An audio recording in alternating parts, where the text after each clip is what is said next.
December 7, 1941. Pearl Harbor. The sky tore open with the roar of Japanese aircraft. Dive bombers fell like hawks. Torpedo planes skimmed across the harbor, and in less than 2 hours, the United States Pacific Fleet lay crippled. Battleships, once considered the heart of sea power, smoldered and sank in oily water. For the Imperial Japanese Navy, it was the crowning proof of a new doctrine. Aircraft carriers were now the decisive weapon of war. The Japanese Navy believed it had perfected carrier warfare. For a decade, they had studied, trained, and refined tactics. Their elite aviators practiced long-range strikes, coordinated torpedo and dive bombing attacks, and aggressive maneuvers at sea. The Kido Butai, the mobile force of 6 fleet carriers, was the most powerful striking arm ever assembled. At Pearl Harbor, it had proven its power. The world trembled. The United States, by contrast, seemed broken. The mighty battleships of the Pacific Fleet were gone. Only 3 carriers, Enterprise, Lexington, and Saratoga, survived untouched, and they were scattered across the ocean. For many in Tokyo, victory seemed not only possible, but inevitable. Yet beneath the surface, something else was stirring. Even as the smoke cleared at Pearl Harbor, American shipyards were already laying down keels for a new class of carrier. They were not building 1 or 2. They were building dozens. The Essex-class would rise not as symbols of revenge, but as engines of an industrial war machine. At the dawn of the Pacific War, Japan's naval leaders felt a mixture of pride and fatalism. They knew their empire lacked America's raw resources: steel, oil, industrial labor. Their only chance was to strike fast, hard, and decisively to break American will before the factories could awaken. Carriers were central to this gamble. Japan had built Akagi, Kaga, Shokaku, Zuikaku, and several smaller carriers. They had the world's most experienced naval aviators, men blooded in China and trained in tactics far ahead of their time. Their doctrine emphasized the first strike. If they could destroy the enemy's fleet carriers, the rest of America's Navy, the cruisers, destroyers, even the surviving battleships, would be helpless. At first, this confidence seemed justified. In early 1942, Japanese carriers struck Darwin in Australia, raided the Indian Ocean, and dominated the Pacific. At Coral Sea, they clashed with American carriers in the first battle where fleets never saw each other directly, trading blows through aircraft alone. The Japanese lost Shokaku damaged, Zuikaku depleted of planes, but they had checked the Americans. Then came Midway in June 1942. The Japanese launched 4 fleet carriers against the tiny island and its defenders. They expected another swift victory. Instead, through broken codes and desperate courage, the Americans struck back. In minutes, Akagi, Kaga, and Soryu were in flames. Hiryu soon followed. The elite of Japan's carrier force, its pilots, its decks, its pride, went to the bottom. Midway was a disaster, but not the end. Japan still believed in the strength of its doctrine. New carriers would come, they told themselves. New pilots could be trained, and the Americans, surely, could not replace ships so quickly. Here lay their fatal miscalculation. In Washington, even before Pearl Harbor, naval planners had recognized the need for a new generation of carriers. The Yorktown class, which had borne the brunt of the early fighting, was fast and capable, but limited in capacity. Something bigger was needed, a carrier that could launch more planes, absorb more damage, and sail with greater endurance. The design became the Essex-class. Authorized in 1940, their construction accelerated after December 1941.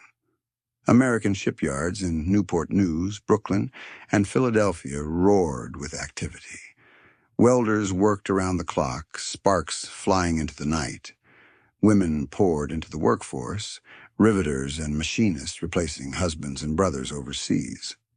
Unlike Japan, which built carriers one at a time, the United States treated carrier construction like automobile assembly. Dozens were laid down in parallel. Each ship was nearly 900 feet long, displacing 27,000 tons, capable of carrying close to 100 aircraft. Their flight decks were armored, their hangars spacious, their elevators swift. Radar, still new to naval warfare, was built into their very bones. By 1943, the first Essex-class carrier, USS Essex itself, joined the fleet. Others followed in a steady stream. Yorktown, CV-10, Intrepid, CV-11, Hornet, CV-12, Lexington, CV-16, and many more. By the end of the war, 24 would be completed. To the Japanese, who struggled to replace even a single lost fleet carrier, this output was staggering. The first encounters between Japanese sailors and the Essex-class carriers were bewildering.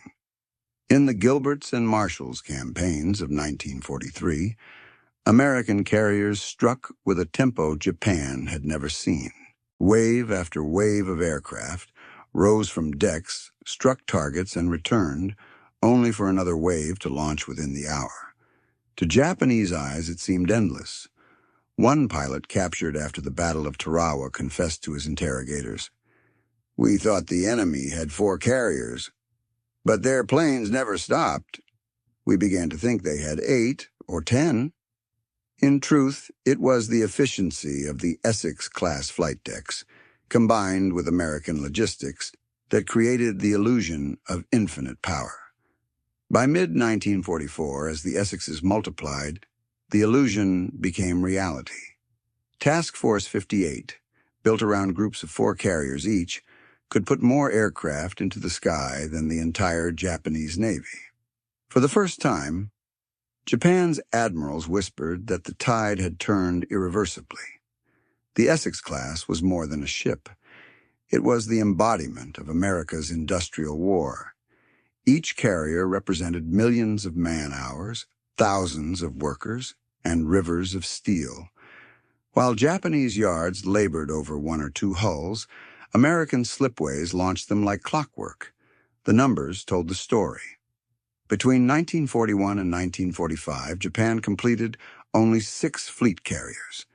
America built 24 Essexes alone, plus light carriers, escort carriers, and a swarm of support ships. For every Japanese carrier sunk, America launched 2 more. Japanese officers reading intelligence reports felt despair. Admiral Ozawa, who would later command at the Philippine Sea, remarked bitterly, "We cannot match such a torrent. Each Essex is an island, and the Americans have many islands." By the summer of 1944, the Essex fleet was ready. At Majuro Atoll in the Marshalls, dozens of flat-topped giants crowded the lagoon, their flight decks packed with Hellcats, Helldivers, and Avengers. Pilots played cards on hangar decks, mechanics checked engines, radar dishes turned slowly in the sun. Japanese reconnaissance planes spotted the gathering and sent urgent reports. Many large enemy carriers, numbers increasing, impossible to count. The Imperial Navy had once been masters of the Pacific. Now they faced a Leviathan. The Battle of the Philippine Sea was approaching, and there, for the first time, the Japanese Navy would fully understand the power of America's Essex-class carriers. When the United States committed itself to total war in December 1941, the full weight of its industry began to turn. Factories that once produced automobiles, refrigerators, and typewriters shifted to tanks, rifles, and bombers. Shipyards that had built liners and freighters were suddenly ordered to create warships at a pace never before imagined. The Essex-class carrier was at the center of this transformation, the perfect embodiment of America's industrial might forged into steel. Design work had begun even before Pearl Harbor. The U.S. Navy had already seen the limitations of the Yorktown-class carriers. They were strong, fast, and carried respectable air groups, But they were still too small for the kind of war planners envisioned in the Pacific. The next generation needed larger hangars, longer flight decks, and stronger defensive systems. Radar had to be incorporated directly into the design, not as an afterthought. The result would be a ship almost 900 feet long, displacing 27,000 tons, able to host nearly 100 aircraft. What truly set the Essex-class apart was not just their design, but the way they were produced. In Japan, a single carrier took years to construct. Every resource had to be carefully allocated, and even before war began, Japanese yards were stretched to their limits. By contrast, America treated shipbuilding like mass production. Multiple carriers were laid down in parallel across the nation. Newport News Shipbuilding in Virginia, the Brooklyn Navy Yard, the Philadelphia Naval Shipyard, and others all hummed with furious activity. Sparks flew from welders' torches day and night. The clang of steel plates echoed through vast halls, and the slipways groaned under the weight of giants. The workforce was unlike anything Japan could muster. While Japanese yards relied heavily on skilled male labor, which grew scarcer as more men were drafted, American yards drew from every corner of society. Women streamed into factories wearing overalls and wielding rivet guns. Posters declared, "Every rivet is a bullet in Hitler's heart." African-American workers, long excluded from high-paying industrial jobs, now joined the lines, building carriers, destroyers, and battleships. Immigrants from Europe, farmers from the Midwest, young men unfit for military service, all contributed. The Essex program became a symbol of what the U.S. called the arsenal of democracy. Each carrier consumed tens of thousands of tons of steel, miles of wiring, and countless gallons of paint. Supply chains stretched across the continent. Ore mined in Minnesota traveled by rail to Pittsburgh, where it was smelted into steel plates. Those plates were shipped to shipyards on the coast, where cranes hoisted them into place. Engines came from factories in the Midwest, electronics from New England, aircraft from California. Time was the greatest factor. America had been caught off guard at Pearl Harbor, but it would not be caught flat-footed again. The goal was speed without sacrificing quality. Some carriers were launched within 2 years of being laid down, an almost unimaginable pace compared to Japanese construction schedules. Each launch was celebrated with ceremony. Bands played, crowds gathered, and the hulls slid into the water with banners proclaiming victory to come. To the Japanese, intelligence reports about the Essex program were staggering. Spies and scouts relayed that the Americans were building not a handful of carriers, but dozens. Some in Tokyo dismissed these reports as exaggeration. Others whispered that if they were true, Japan had no hope. Admiral Isoroku Yamamoto himself, architect of Pearl Harbor, had warned before the war. In the first 6 months to a year of war with the United States and Britain, I will run wild and win victory upon victory. But then, if the war continues after that, I have no expectation of success. The Essex fleet proved him prophetic. When USS Essex was commissioned in December 1942, she was only the beginning. Within months, USS Yorktown, CV-10, joined her, followed by Intrepid, Hornet, Lexington, and others. By 1943, a stream of Essex-class carriers was flowing into the Pacific, each one a floating fortress, bristling with anti-aircraft guns and radar antennae. Japanese commanders who faced them for the first time could scarcely believe the scale.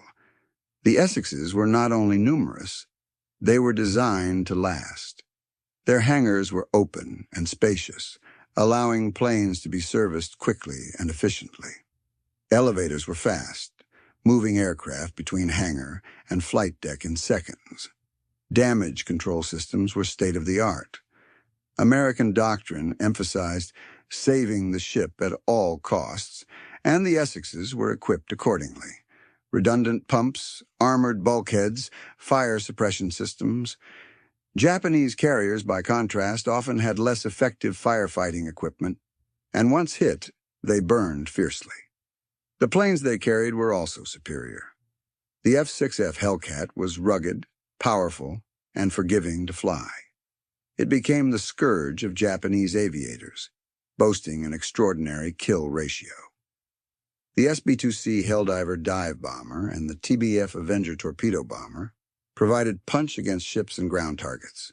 With nearly 100 of these aircraft aboard, an Essex could project more firepower than entire Japanese task groups. The scale of construction overwhelmed Japanese imagination. By 1944, it was routine for the U.S. Navy to operate task forces of 4 Essex-class carriers together, supported by cruisers and destroyers. To Japanese reconnaissance pilots, spotting such groups was terrifying. They radioed back reports of countless enemy carriers, unable to believe what they saw. The shock was compounded by the fact that new Essexes kept appearing. Even when Japan believed it had struck a blow, fresh carriers arrived to replace the damaged or sunk. Every Essex was given a name steeped in American pride. Intrepid, Enterprise, Franklin, Bunker Hill, Shangri-La. The names themselves became symbols, echoing in newsreels and headlines. For Americans, they represented vengeance for Pearl Harbor and hope for victory. For the Japanese, they became dreaded legends. The industrial miracle did not come without sacrifice. The pace of work strained laborers, accidents occurred, and the vast allocation of resources required careful management. Yet the system held. American civilians accepted rationing of gasoline, sugar, and rubber so that the Navy could receive what it needed.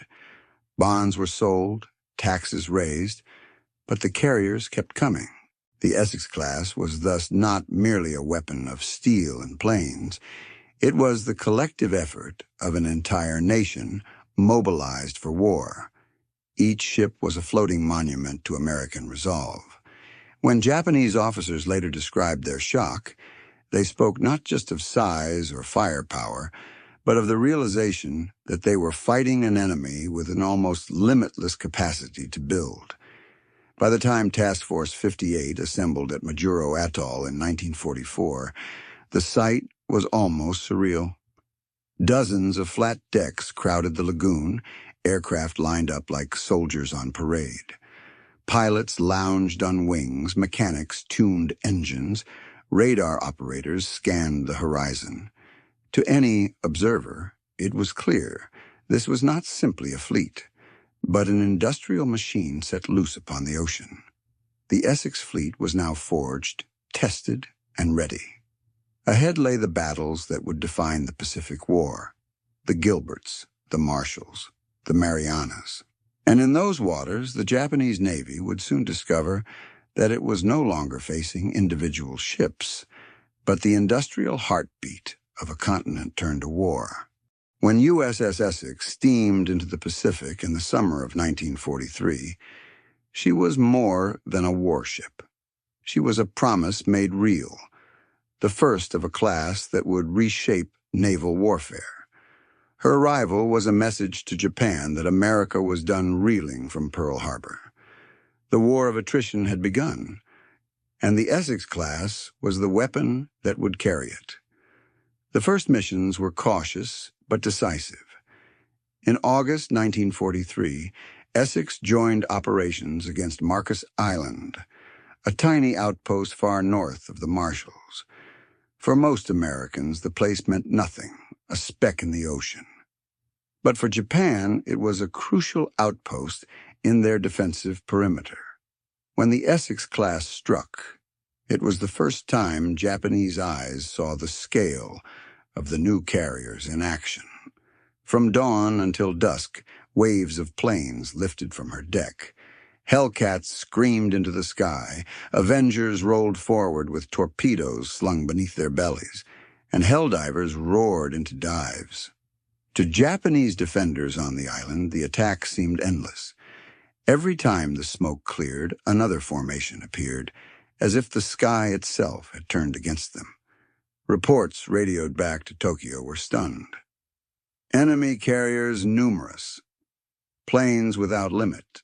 The reality was that Essex carried nearly 100 aircraft, and her flight deck crews had perfected a rhythm that allowed near-continuous operations. Planes were launched, recovered, refueled, and rearmed in cycles so smooth that the Japanese thought they faced multiple carriers. In truth, it was only the first Essex, accompanied by a few older carriers, demonstrating what America's new naval strategy meant in practice. The Japanese Navy took note. Intelligence reports began referring to large new carriers, unlike any they had encountered before. Analysts debated whether the Americans had somehow found a way to double their production capacity. The truth was simpler, yet more terrifying. The Essex-class was designed for exactly this kind of tempo, and there were many more on the way. The following months saw the Essex-class carriers in constant action. In November 1943, they joined the assault on the Gilbert Islands, particularly Tarawa. The battle there would become infamous for the bloody landings, but for the Japanese garrison, the greater shock came from the skies.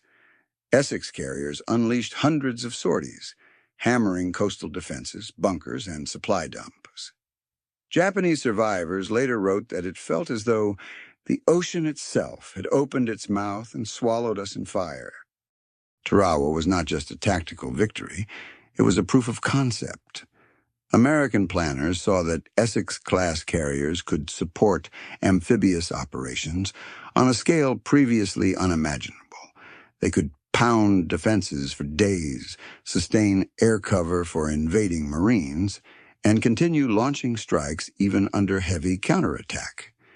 The idea of the carrier as a raider, striking and retreating, was gone.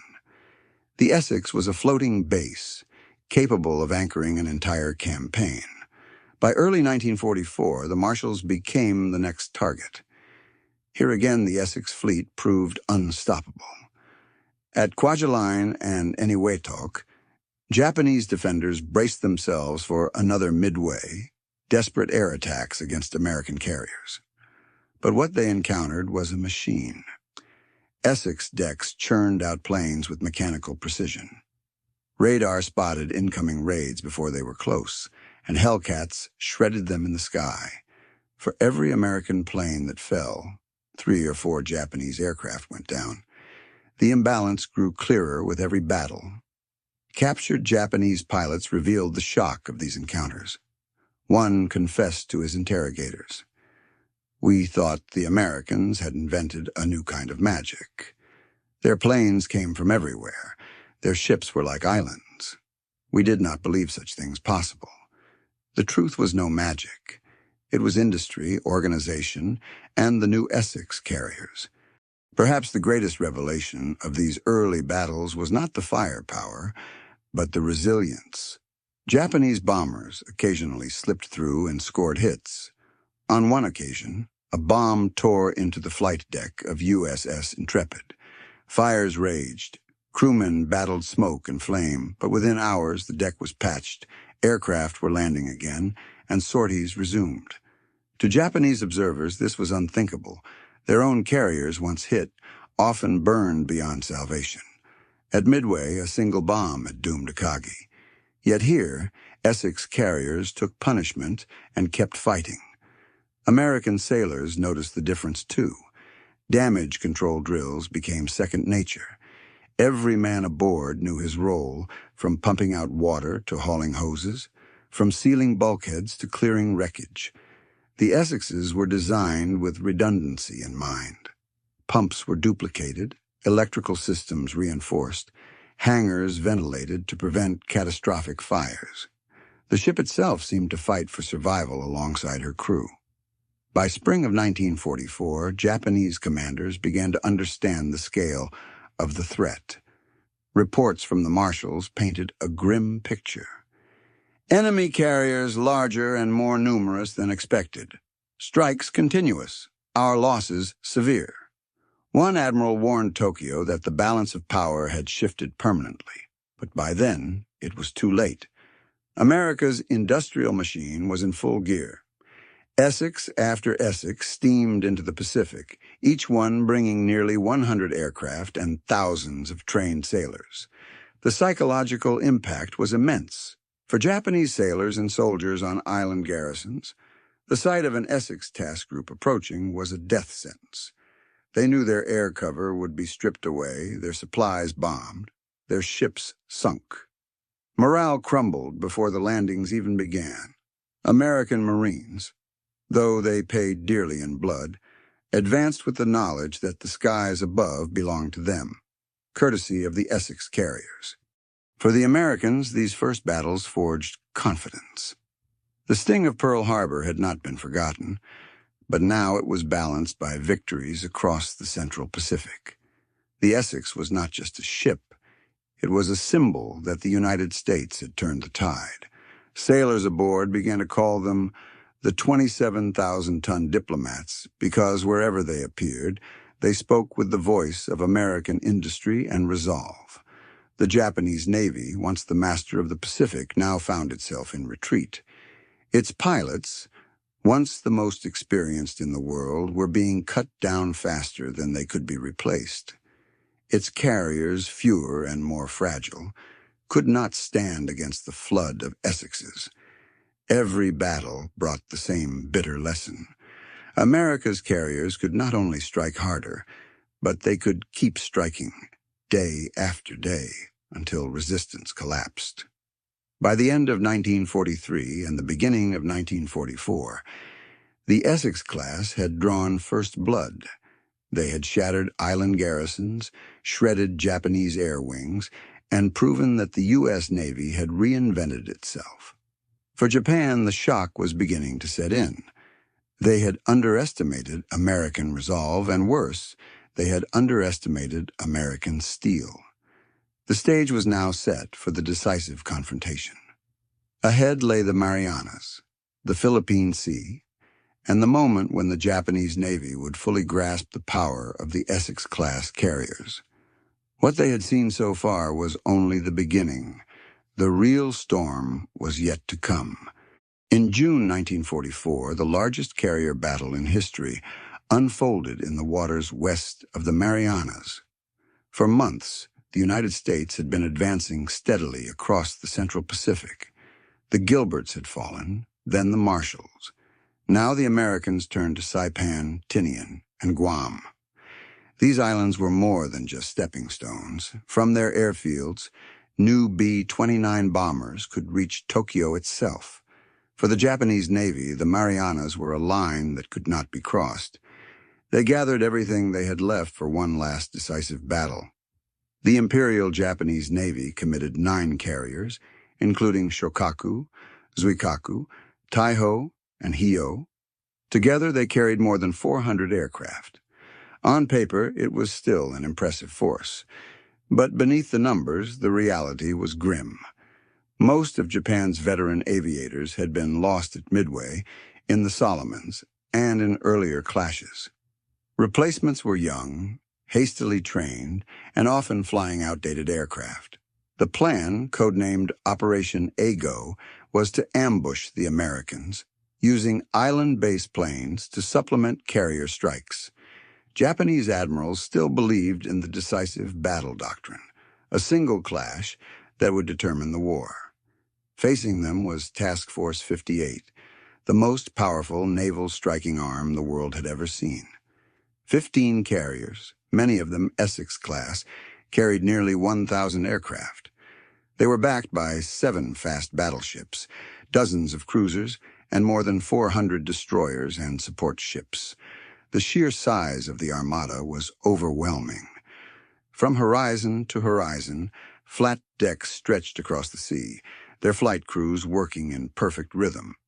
The difference was not just in numbers, but in technology. The Essex carriers bristled with radar antennae, capable of detecting incoming raids hundreds of miles away. Fighter direction officers used radar plots and radio communication. to vector Hellcats onto Japanese formations long before they reached the fleet. It was a revolution in naval combat, and the Japanese had no answer. On the morning of June 19th, radar screens aboard the carriers lit up. Controllers calmly directed squadrons of F-6F Hellcats into the sky. As the first waves of Japanese bombers and fighters approached, they were met far from the fleet. What followed became known as the Great Marianas Turkey Shoot. The Hellcats tore through the Japanese formations with devastating effect. Pilots later described it as target practice, enemy planes falling in flames by the dozens. Out of more than 400 Japanese aircraft launched that day, nearly three-quarters were destroyed. American losses were minimal. The imbalance was staggering. One Hellcat ace, Commander David McCampbell, downed 7 planes in a single mission. Another pilot radioed back, almost in disbelief. "It's a turkey shoot out here." The name stuck. Meanwhile, the Essex carriers continued their rhythm. Planes launched, struck, recovered, and launched again. Japanese pilots who survived their first encounters were stunned. "The enemy has endless planes," one later recalled.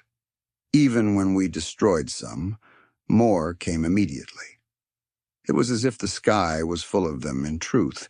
Each Essex carried nearly 100 aircraft, and Task Force 58 fielded so many carriers together that the sky truly did seem endless.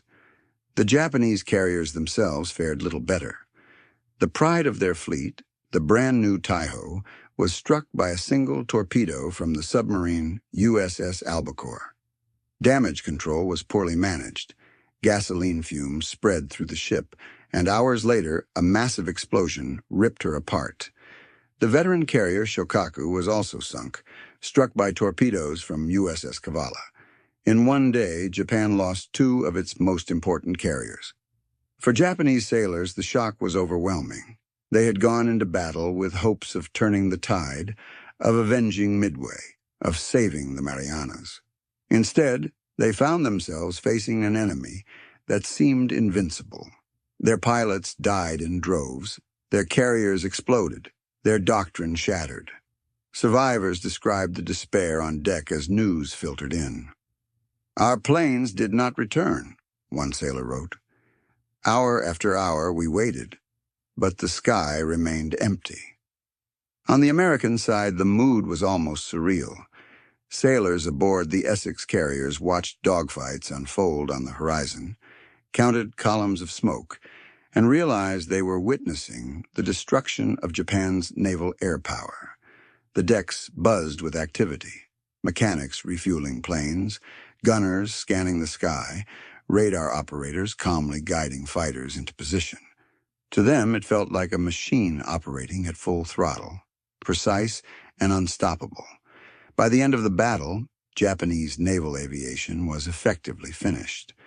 More than 600 aircraft had been destroyed, including land-based planes. Most of their remaining veteran pilots were gone. The carriers that survived had decks, but no air groups to fly from them. Admiral Ozawa, who commanded the Japanese mobile fleet, retreated in shock. "We have lost," he admitted. "We have no more air force." The consequences were immense. Without carrier air power, the Japanese Navy was crippled. Its battleships and cruisers could not operate safely without cover. Its island garrisons were left exposed. The Essex carriers, meanwhile, had barely been scratched. They continued pounding Saipan, Guam, and Tinian, supporting the American invasion. Marines stormed the beaches with the confidence that the skies above were theirs. Japanese soldiers on the ground felt the difference acutely. They looked up and saw American planes circling constantly, bombing and strafing without pause. Survivors later said it was the moment they realized they were fighting an enemy whose power was beyond comprehension. "We prayed for our planes to come," one recalled, "but they never came back." The Great Marianas Turkey Shoot was more than a battle. It was a turning point in naval history. For the first time, the full weight of the Essex-class carriers was revealed. Not just their size or their numbers, but their ability to coordinate, to sustain operations, to dominate the air with radar-guided precision. To the Japanese, it was not just defeat. It was revelation. The age of their carrier supremacy, born at Pearl Harbor, was dead. The age of the Essex had begun. In Tokyo, the news was received with shock and despair. The loss of the Marianas meant the American bombers would soon reach the Japanese homeland. The loss of carrier air power meant the Navy could no longer shield the empire. For many officers, it was the moment they understood that the war could not be won. Diaries and letters from the time speak of disbelief, bitterness, and quiet resignation. "We faced a wall of steel," one officer wrote. "We could not climb it. We could only break upon it." For the Americans, the victory was intoxicating but sobering. They had won decisively, but the war was not over. Ahead lay the Philippines, Iwo Jima, Okinawa, and finally Japan itself. Yet the confidence born in the Philippine Sea never left them. The Essex carriers had proven themselves. They were not just ships, they were the engines of a new kind of war, a war Japan could no longer hope to match. After the skies over the Marianas had been cleared, and the Japanese carrier force lay in ruins, the Essex-class carriers turned from the weapons of battle into instruments of relentless pressure. It was not enough to win a single clash. The Americans had built a machine that could grind down an enemy day after day, week after week, until there was nothing left to resist. Task Force 58, the fast carrier task force of the U.S. Navy, was the embodiment of this power. The very sight of Task Force 58 defied imagination. To Japanese scouts peering through binoculars, the horizon seemed crowded with flat-topped giants. Groups of 4 Essex carriers sailed together in task groups, each with cruisers and destroyers screening them, battleships providing heavy firepower, and dozens of support ships keeping them supplied. To a single reconnaissance pilot, it looked like an entire nation afloat. What made Task Force 58 more than just a collection of ships was the system that bound it together. Each Essex-class carrier could launch nearly 100 aircraft. 4 together could put almost 400 planes into the air at once.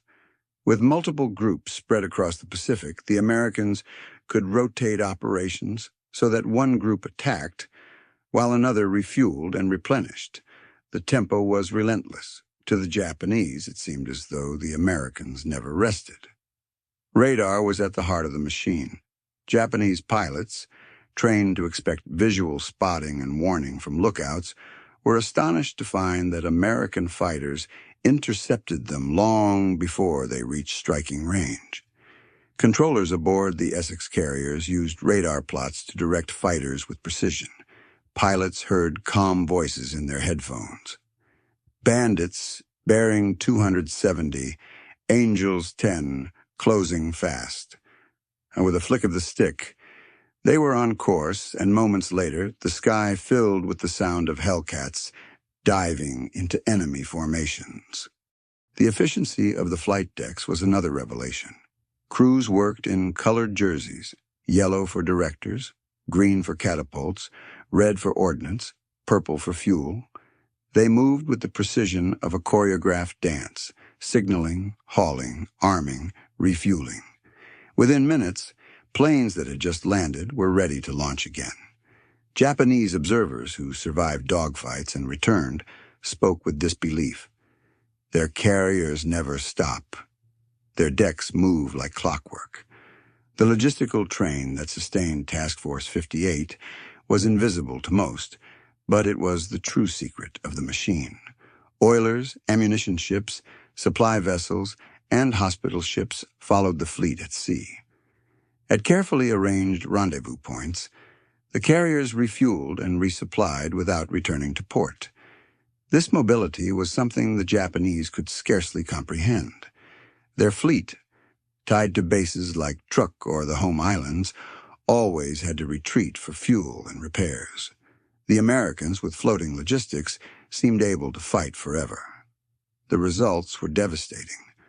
From the Marianas, Task Force 58 turned toward the Philippines. In late 1944, waves of planes lifted from Essex decks to Hammer airfields, convoys, and ports. In a single week, more than 1,000 sorties were flown against Japanese positions. Every morning began with the roar of engines. Every evening ended with decks littered with spent shell casings and oil stains. To those on the receiving end, it felt like an endless storm. Japanese diaries captured the despair. A soldier on Luzon wrote, "We prayed for rain to stop their planes. But even in storms they came.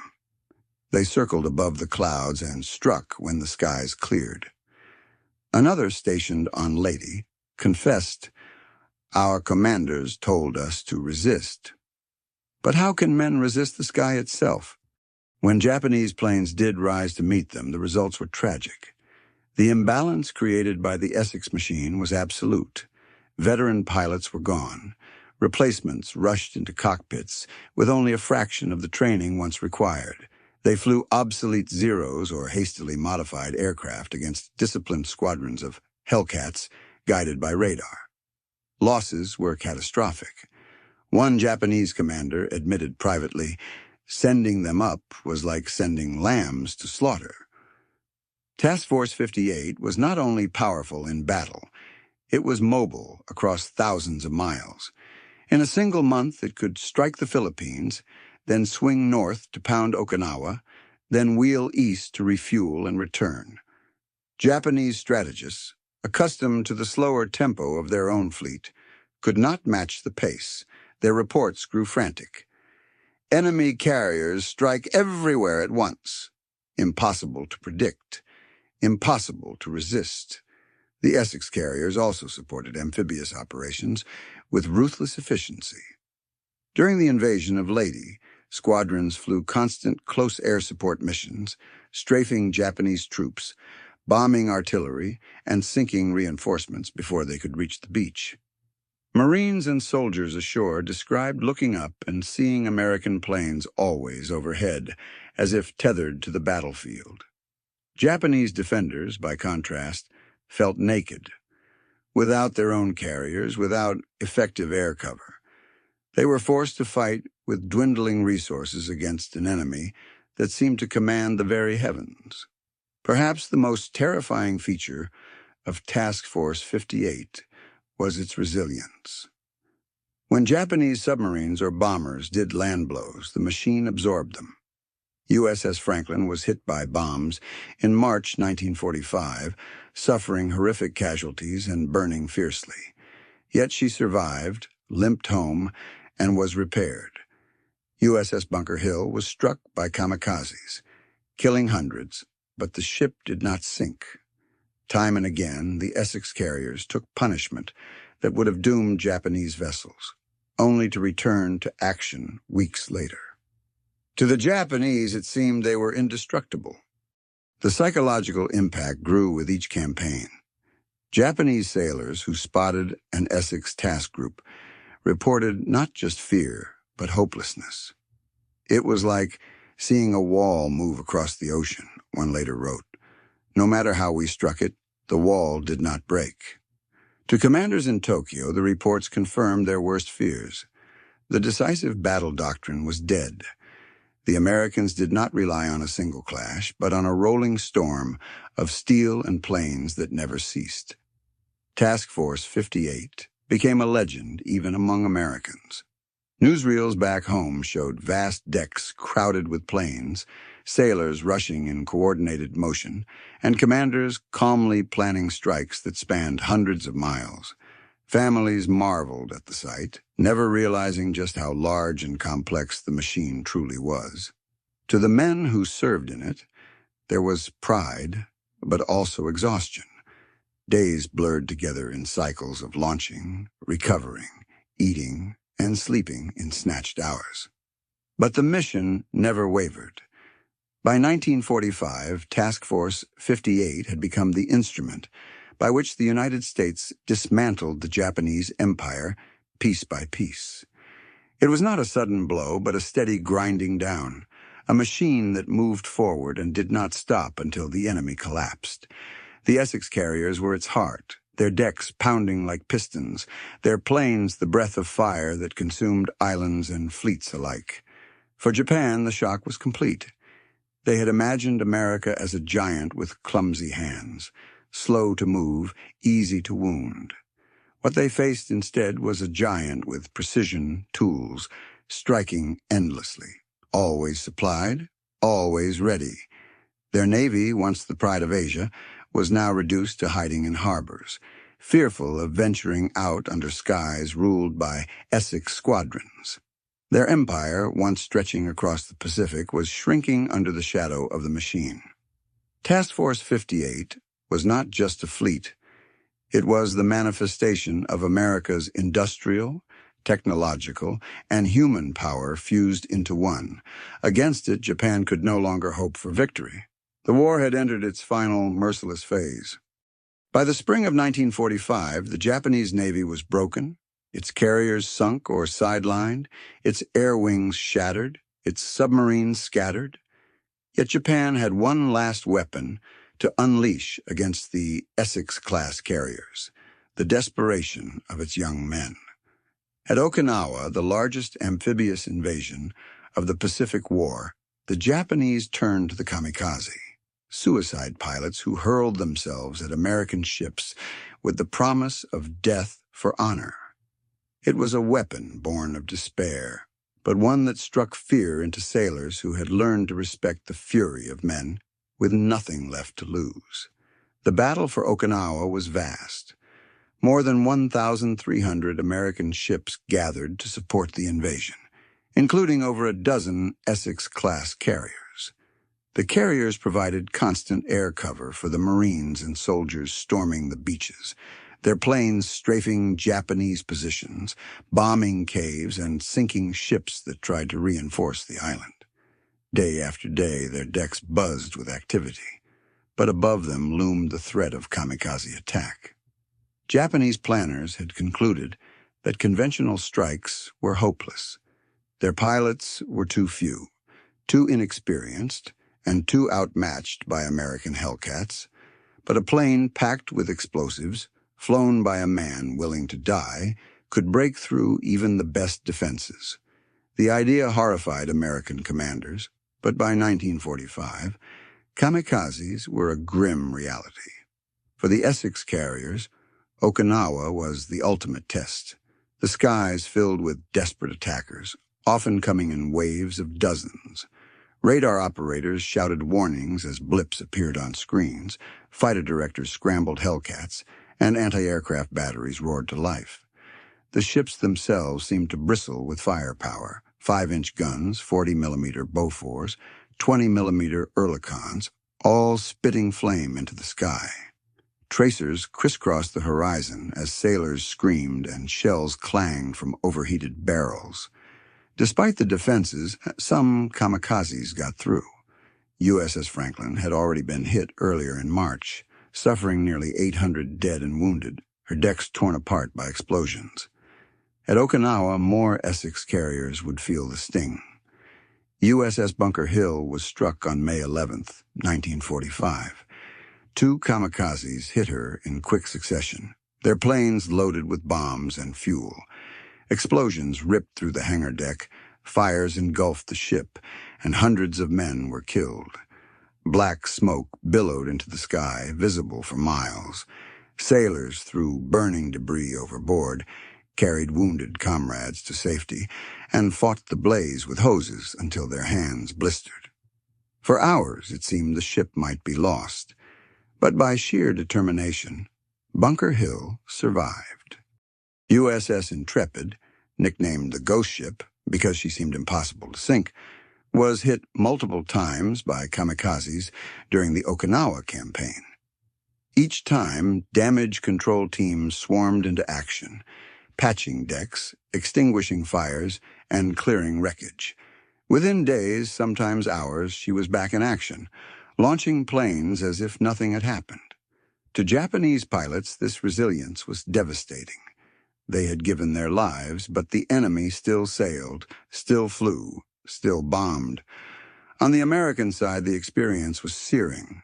Sailors who had faced shells and bombs found kamikazes more terrifying. There was no retreat, no second chance. Once a plane broke through, it aimed straight for the ship, guided not by logic but by the determination of its pilot. Many Americans admitted later that the sight of a diving plane, wings glinting in the sun, was burned into their memories forever. Yet even kamikazes could not turn the tide. The Essex carriers absorbed the punishment, repaired their wounds, and kept fighting. Their sheer numbers meant that even when one was badly damaged, others carried on the mission. Replacement carriers arrived from the United States faster than Japan could mount new attacks. The machine of Task Force 58 bent but did not break. Japanese accounts from Okinawa capture both the desperation and the despair. Pilots wrote farewell letters to their families, vowing to protect the homeland with their lives. But those who watched from the ground or from other ships often saw futility.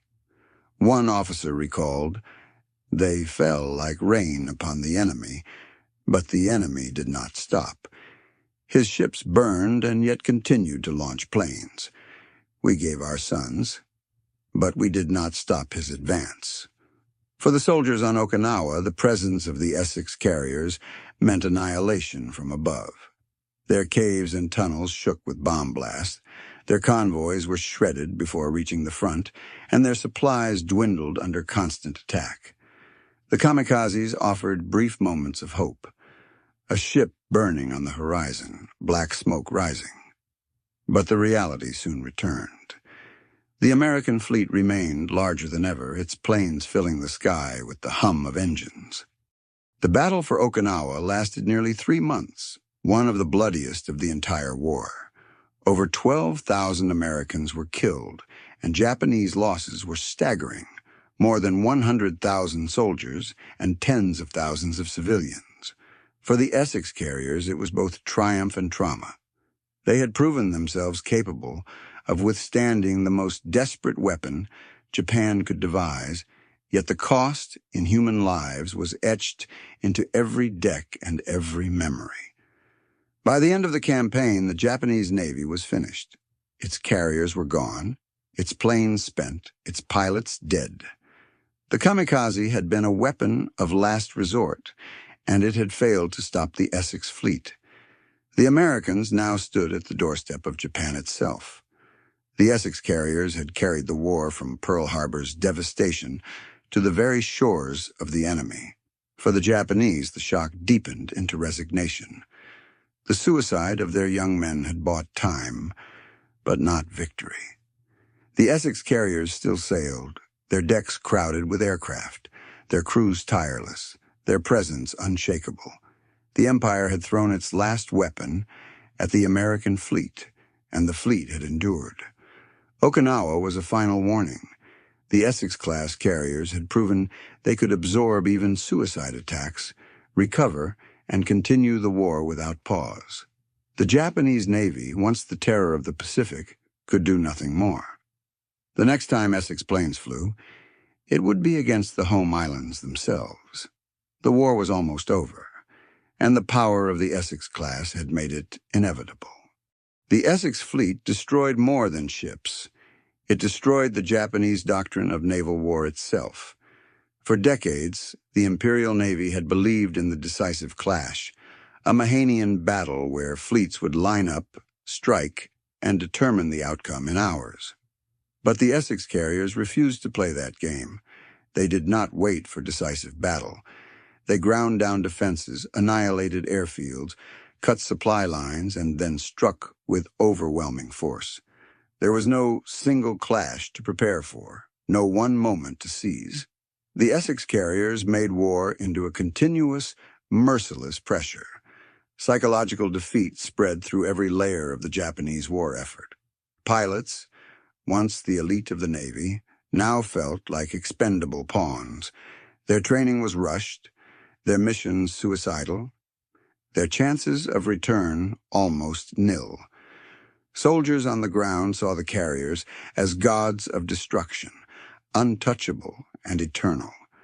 Even civilians on the home islands, when they saw the black columns of smoke from burning cities and heard the endless drone of American bombers, knew that those bombers had been launched and protected by carriers that now prowled just offshore. One officer later confessed after the war, "When I saw the Essex carriers massed together, I felt the weight of America itself. Each one was not just a ship, it was a continent floating upon the sea." Another admitted, "We knew courage alone could not defeat them." Courage died in the face of their steel. The psychological impact even reached Japan's leadership. Meetings of the Naval General Staff grew darker. Reports of new Essex carriers arriving monthly were met with silence. Ministers who had once urged bold offensives now muttered about negotiation, about honor in defeat. The Essex had become more than a weapon. It was a symbol of inevitability. For the Americans, this effect was not accidental. Military planners understood that destroying the enemy's will was as important as sinking his ships.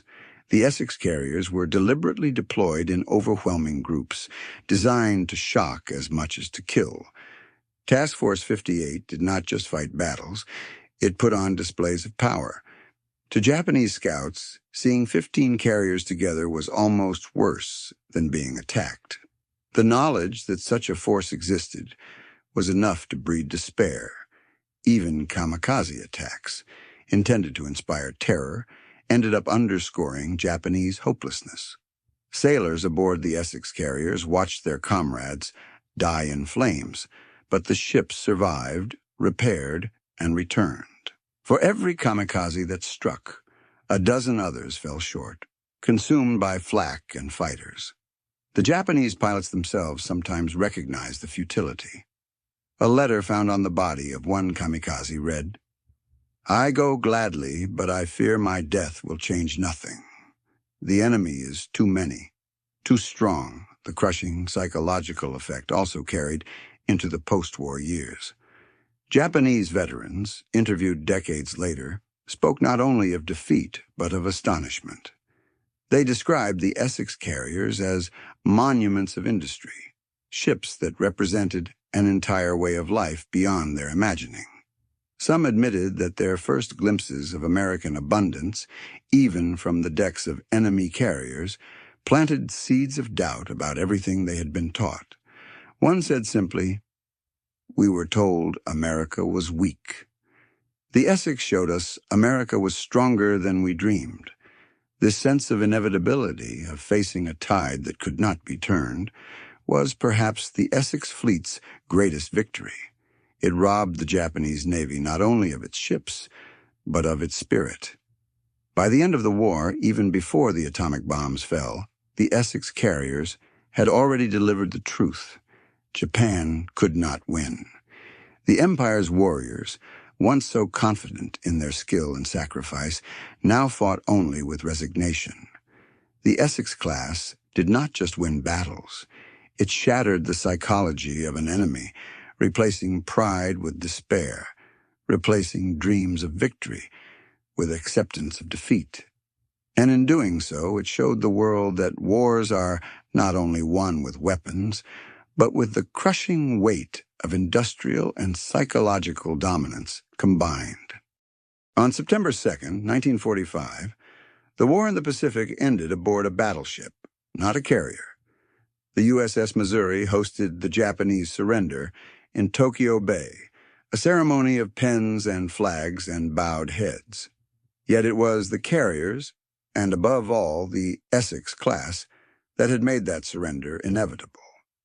As Japanese officials signed the instrument of surrender, Essex carriers floated at anchor nearby, their decks still lined with planes, their crews still at battle stations. They had carried the war from the ashes of Pearl Harbor to the heart of Japan, and they would carry America into a new era. The Essex carriers remained in service long after the war. Their hulls were strong, their decks wide, their systems adaptable. Many were modernized in the late 1940s and 1950s, fitted with angled flight decks, steam catapults, and new electronics. They were no longer the cutting edge, but they were still formidable. In Korea, Essex carriers launched strikes against North Korean and Chinese forces, their planes once again dominating skies far from American shores. In Vietnam, they returned again, sending jets into combat over jungles and rivers. For decades, wherever America projected power, an Essex was often there. For Japan, the memory of the Essex-class was bitter and transformative. The men who had faced them never forgot the shock. Some admitted that their first glimpses of American carriers reshaped their view of the world. They had been told that America was decadent, weak, and divided. Instead, they saw organization, resilience, and abundance. In the decades after the war, as Japan rebuilt itself under American occupation, and then as a democratic ally, those memories lingered. The Essex carriers became symbols not just of defeat, but of the industrial society Japan itself would strive to emulate. The psychological weight carried into the Cold War. The Soviet Union watched carefully as Essex carriers were modernized into platforms capable of launching jet aircraft. Moscow understood that America's wartime industrial miracle had not been a one-time event. The lesson of the Essex fleet, that the United States could outbuild, outlast, and outorganize its enemies, became a foundation of Cold War strategy. The Essex-class also left a legacy within the U.S. Navy itself. They had proven that carriers were the true capital ships of modern navies. Battleships, once the pride of fleets, faded into obsolescence. The Essexes showed that a carrier fleet, properly supported, could dominate oceans, project power onto land, and reduce even the strongest opponent to helplessness.